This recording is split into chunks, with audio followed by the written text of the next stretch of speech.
নমস্কার বন্ধুরা, সীমাস kitchen and লাইফস্টাইলে আপনাদের সকলকে স্বাগত।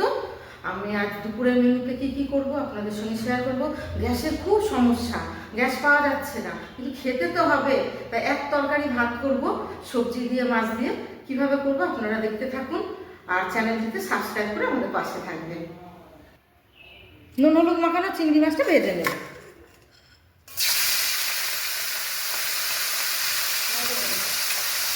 চিংড়ি ভাজার তেলে ফোড়নে দিচ্ছি কালো জিরে,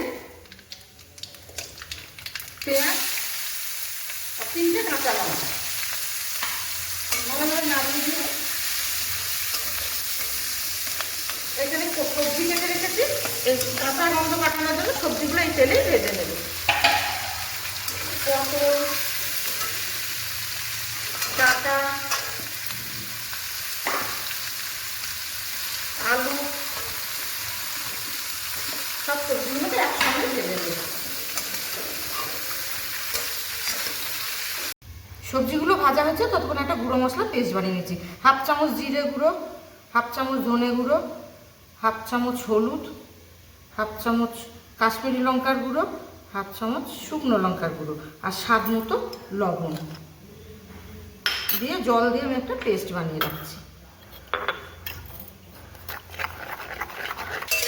সবজিগুলো ভাজা হয়ে গেছে, এবার আমি দিয়ে দেবো 1/2 চামচ আদা বাটা আর পেস্ট করে রাখা মশলাগুলো, আর দিয়ে দেবো কুচনো টমেটো দিয়ে ভালোভাবে কষিয়ে নেব।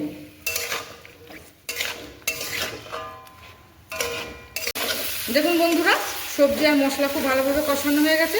এবার আমি দিয়ে দেবো এখানে ভেজে রাখা চিংড়ি মাছ, আর দিয়ে দেবো তরকারিটার স্বাদ বাড়ানোর জন্য একটু চিনি, আর পাশে গরম জল করে রেখেছি, এটার মধ্যে দিয়ে 5 থেকে 7 মিনিট ঢাকনা চাপা দিয়ে কুক করে নেব।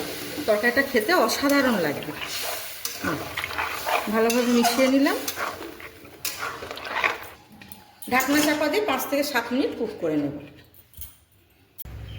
দেখুন বন্ধুরা, 6 থেকে 7 মিনিট হয়ে গেছে, সবজিগুলো খুব ভালো সিদ্ধ হয়ে গেছে। পটল, ডাঁটা, চিংড়ি দিয়ে রেসিপিটা একদম রেডি। আপনারা একবার হলে এটা ট্রাই করে দেখবেন। আপনারা সুস্থ থাকুন, ভালো থাকুন, এই কামনাই করি। আবার দেখা হবে পরের ভিডিওতে।